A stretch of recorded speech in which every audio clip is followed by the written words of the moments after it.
Good morning, everyone. Today we will be hearing from a special guest. This is Mr. Travis Holder from NCDPS, a juvenile court counselor. He graduated from Fayetteville State University. He's a member of Kappa Alpha Psi Fraternity Incorporated, and he's been with NCDPS for 4 years. So we just want to say welcome. Thank you for having me. Yeah. So today I'll just be giving a few hints or steps or things I like to keep in mind when dealing with juveniles, juvenile justice, and families.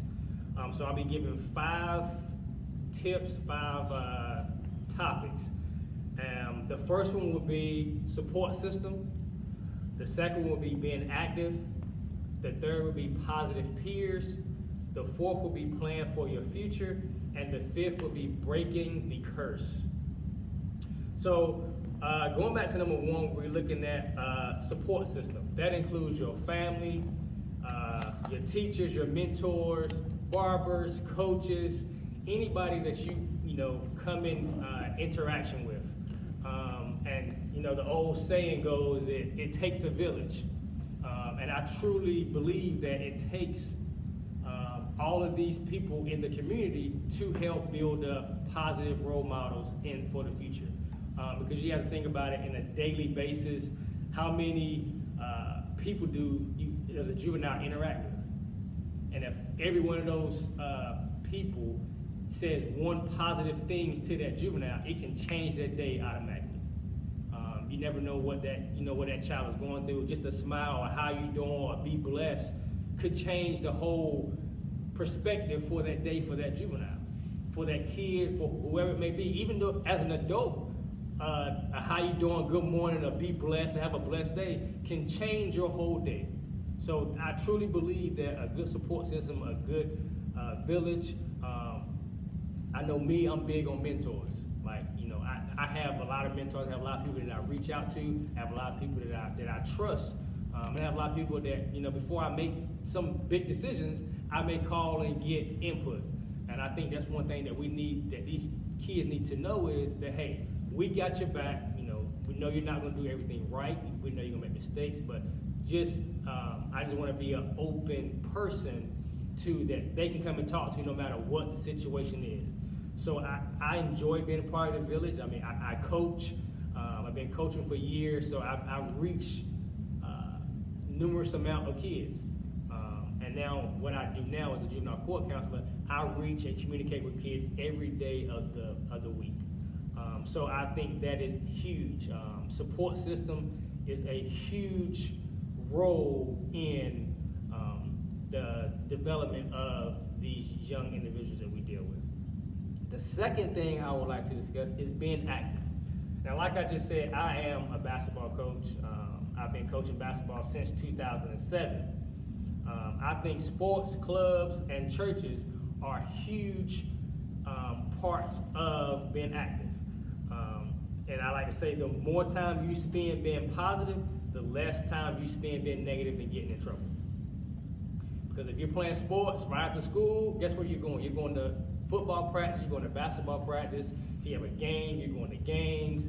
And then once you get home, it's time to do homework and get ready for the next day. So that leaves very little time to actually get in trouble or to actually be on the streets or hanging with the bad crowd. And church is the same way because it's numerous of positive role models and positive influence through church. And the same thing as social clubs.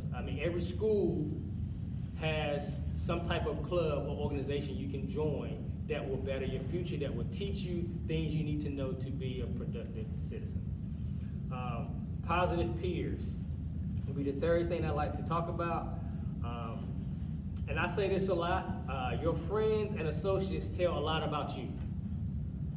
If you associate and hang out with winners, then people are going to think you're a winner.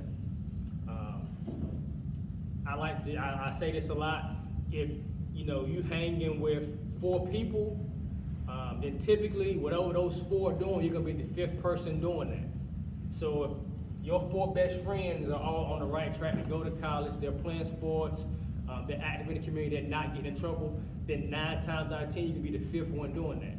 Well, on the flip side is if your 4 friends are all out hanging on the streets, robbing people, not going to school, not caring about their grades, then typically you're gonna be the fifth person doing that. So pick and choose your friends wisely. I think that's probably one of the most important things I will talk about, is because a lot of juveniles, a lot of kids get in trouble, not because they're doing something wrong, but because of who they associate themselves with.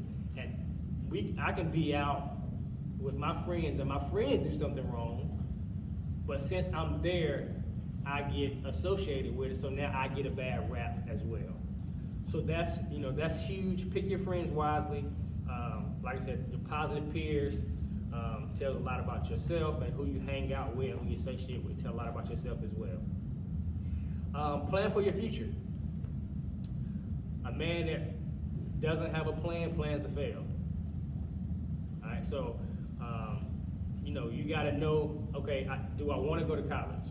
Do I want to get a trade? If I want to get a trade, what trade do I want to get? What's the steps for this? Plan it out, X, Y, Z. In order for this to happen, this has to happen. I relate a lot to sports. So when it's a game week, you're planning your game plan for the team you're playing. So if I relate that back to life and back to your future, all right, so if I know I want to get to college, okay, first I have to go to, I have to graduate high school. I have to graduate high school with a certain GPA. I have to apply for college. I have to apply for scholarships. I have to do my FAFSA. I have to do all those things. So all those things go in part to planning for your future. Career prep, college, those are big. I know every kid doesn't like school, so some kids will get trades, but it still comes with planning for that. So just, prior proper planning prevents piss poor performance. And then the last thing I would like to talk about is just breaking the curse.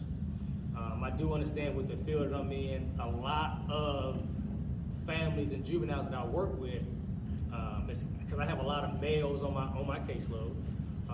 A lot of those males don't have male figures in the home, or don't have positive male figures in the home. So a lot of times they feel like that, they're going to go down that same track. But it's simple, just be you. Just because my dad is in trouble, my brother's in trouble, my uncle may be locked up, dad may be locked up, brother may be locked up, that doesn't have to be my future.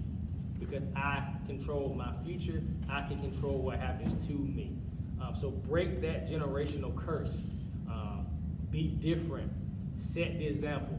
You can be the person in your family that breaks the curse and starts a whole new cycle. So I know I went, rather quick, but those are the 5 tips I have. Hopefully they help somebody. If it just helps one person, then hey, I feel like I did my job. I was successful. Hopefully, if you need anything else, reach out. If you have any questions, then now's the time to ask questions. If you have any questions. If I am an individual in an environment in which sports or clubs or churches are not very active in there, how can I still be able to participate in events like that? Are we talking in the community, or are we talking in school? In the community. Okay. If it's not sports and churches and active in the community, then I would say reach out to different communities, because a lot of communities have neighborhood communities. So if it's not any active clubs, churches, or sports inside of your community, inside of Harnett County, then hey, right beside Harnett County, you have Johnston County, you have Cumberland County. So reach out and be active in some of those counties. Or you have a lot of clubs and now we have a lot of gaming that goes on online that you can associate yourself with. A lot of churches are now meeting online. Like a lot of people, you can go to, you can be a member of a church and never step foot in the building, because you can be a member through the computer or through online technology. And the same thing with sports. I guess I would rather say it's not many communities that doesn't have sports, because almost every community has AAU teams, travel basketball teams, or boys and girls clubs and stuff like that. So just seek knowledge. If you don't know of any, then I'm sure it's somebody in your community that can point you in the right direction to get involved and to get active. Okay. I like what you said regarding your positive peers. Having been in education for quite a number of years, I do hear from some students who say, but some of these people are my day ones. And, you know, some of the things that they get into, I know that this person is willing, you know, they really have my back. Kind of hard to say, well, these are bad people. Well, I go back to step 4, plan for your future, not nobody else's future. Because, yeah, this person may be my day one, they may be my best friend, but at the end of the day, do you want that same life? Right? Because if my best friend goes out and commits a crime, I don't have to be a part of that, right? I decide whether I want to be a part of it or not, right? So if I decide to still associate with him, then you're planning your future at that moment. You have to make that decision. Okay, once you plan for your future, does X, Y, and Z fit into that plan? Because if X, Y, and Z are not going to school, they're out committing crimes, they're out running the streets. Does my plan fit? Does my plan fit in that puzzle? And if not, then I need to disassociate myself with those people. Not saying I have to cut them off completely and saying, no, I'm not talking to them or not dealing with them, but hey, you can let if they're really your day one, they'll know like, hey, you know, this ain't really what I want for my future. I got a different plan. I want to go a different route. And if they're your A1, they're your best friend, then they're going to respect that decision that you make. Because at the end of the day, they shouldn't feel like they should control your life. You control your life, and you control the decisions you make. Okay. And regarding for planning in the future, how do you combat sometimes individuals who feel like, or have a huge fear of like rejection, or that, you know, I put myself out there and it didn't work out for me, so now that's going to tell me I should never put myself out there? I think that's a big problem, because a lot of nobody really likes rejection. But the more you go through in life, the longer you live, it's always going to be some type of rejection, whether it's a job, whether it's not making a basketball team or a sports team, or whether it be, you know, the girl or boy you like just reject you and turn you down. But through rejection, there's always a lesson. So when you hear no, right, one no may not mean 100 no's, right? It may take you 5 no's or 5 rejections to get that yes, to get that open door. It may take a lot of closed doors, but once you find that door that's for you, it's going to open, and it's going to be nothing but positive things and blessings in that door.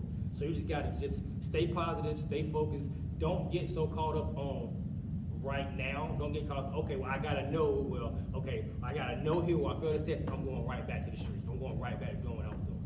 Understand that no's, rejections, and disappointments will come in life, right? But if for one no, it's gonna be 1,000 yeses, right? So just because, you know, I may fail my math test, but hey, I aced my science test. I didn't make the basketball team, but hey, I made the baseball team, I made the track team. I didn't get that job, but hey, this job called me and told me no today. Next week, another job may call and tell me yes. So just understand that a no doesn't mean a no forever, it just means a no right now. Well, we definitely appreciate you stopping by, but I have one question that I would like to ask. And the biggest question is, how do you feel being part of your fraternity, your organization, how did that help you get over some of the humps that you had in life? Well, my fraternity is big on achievement. So no matter what we face, it's always about achieving it. Achieving every field of human endeavor. So no matter what, no matter what it is, It can be sports, it can be job, it can be family, it can be, you know, achievement, being a great husband, achievement, being a great father, achievement, being great at whatever you do. That's you know, that's one of our fundamental purposes, achievement in every field of human endeavor. And I just feel like, you know, the brotherhood and the bonds that you grasp when you know, in a fraternity, and the fact that, you know, I can go anywhere, and I always, if I need to call somebody, if I'm in a bind, then I always got a brother that has my back. And it's not only with my organization, it's just with the D9 period. D9 individuals, D9 members, look out for D9 members. Now, of course, we want to laugh, we want to joke, but at the end of the day, everybody that's a part of the D9 is about the same thing. It's about the betterment for the community and the betterment for the people. So we definitely appreciate your time.